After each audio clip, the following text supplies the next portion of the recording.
24 மணி நேர ஐசியு, பொதுநல மருத்துவம், எலும்பு முறிவு சிகிச்சை, ENT டாக்டர் சிவகுமார் மருத்துவமனை, சத்துவாச்சாரி, வேலூர். திருவண்ணாமலை அண்ணாமலையார் கோவிலில் சுவாமி தரிசனம் செய்யவும், கிரிவல பாதையில் கிரிவலம் மேற்கொள்ளவும் பல்வேறு பகுதிகளைச் சேர்ந்த பக்தர்கள் குவிந்து வருகின்றனர். குறிப்பாக ஆந்திரா, தெலுங்கானா, கர்நாடகா பகுதியைச் சேர்ந்த பக்தர்கள் பழம்பெரும் நடன கலைகளின் மூலம் இருளப்பாதையில் ஆடியும் பக்தி பாடல்களை பாடியும் கிரிவலம் மேற்கொள்வதும் சமீப நாட்களாக நடந்து வருகிறது. அந்த வகையில் ஆந்திராவைச் சேர்ந்த 100க்கும் மேற்பட்ட பெண்கள் அடங்கிய குழுவினர் நேற்று அண்ணாமலையார் பக்தி பாடல்களை பாடியபடி கோலாட்டத்துடன் கிரிவலம் மேற்கொண்டனர்.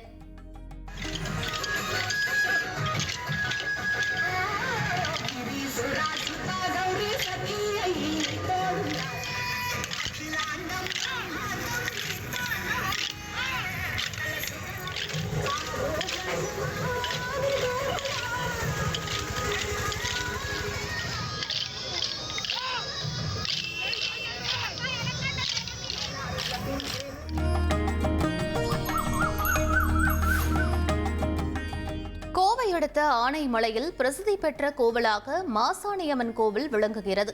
இத்திருக்கோவில் அம்மன் மயான மண்ணில் குடிகொண்டிருப்பதால் மாசாணியம்மன் எனும் பெயர் பெற்று மக்களுக்கு அருள் பாலிக்கிறாள். இந்த கோவில் மக்களின் வேண்டுதலுக்கு ஏற்ப தப்பு செய்தவர்களுக்கு உரிய தண்டனை கிடைக்கும் என்பது ஐதீகம். பாதிக்கப்பட்ட மக்கள் நீதி கிடைக்க அம்மனுக்கு மிளகாய் அரைத்து பூசி வினோத வழிபாடு மேற்கொண்டனர்.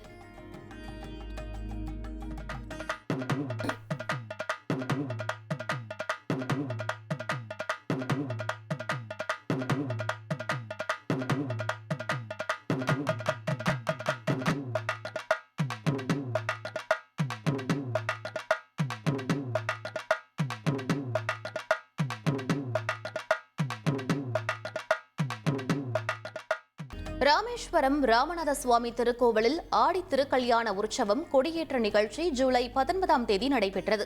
திருக்கல்யாண உற்சவத்தின் முக்கிய நிகழ்வான ராமநாத சுவாமி மற்றும் பர்வத வர்தனி அம்பாளுக்கு மாலை மாற்று வைபவம் வேதாச்சாரியார்களின் மந்திரங்கள் முழங்க ராமர் தீர்த்தம் அருகே வெகு விமர்சையாக நடைபெற்றது. வைபவத்தில் ஏராளமான பக்தர்கள் கலந்து கொண்டு சுவாமி தரிசனம் செய்தனர்.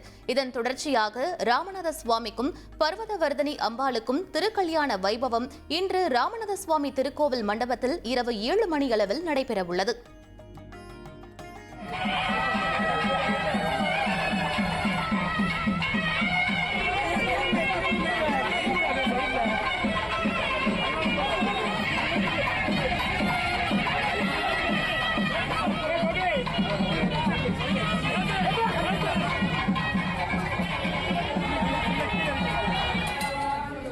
சபரிமலை ஐயப்பன் கோவிலில் நிறை புத்தரிசி பூஜை நடைபெறுவதை ஒட்டி கோவில் நடை திறக்கப்பட்டது.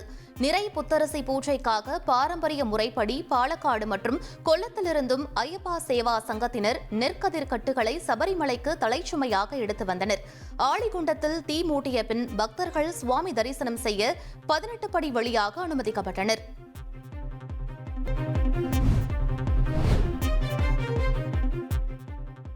திருப்பதியில் ஏழுமலையானின் கருட வாகன புறப்பாடு கோலாகலமாக நடைபெற்றது. ஒவ்வொரு ஆண்டும் கருட பஞ்சமி நாளன்று திருப்பதி மலையில் ஏழுமலையானின் கருட வாகன புறப்பாடு நடைபெறுவது வழக்கம். இந்நிலையில் கருட பஞ்சமி தினத்தில் ஏழுமலையான் கோவில் முன் இருக்கும் வாகன மண்டபத்தில் தொடங்கி மாட வீதிகள் வழியாக கருட வாகன புறப்பாடு நடைபெற்றது. இதனை வழிநெடுகிலும் இருந்த பல்லாயிரக்கணக்கான பக்தர்கள் கண்டு வழிபட்டனர். மகளிர் நல பிரிவு 24 மணி நேர சாலை விபத்து சிகிச்சை, நீரிழிவு சிகிச்சை, டாக்டர் சிவகுமார் மருத்துவமனை, சத்துவாச்சாரி, வேலூர்.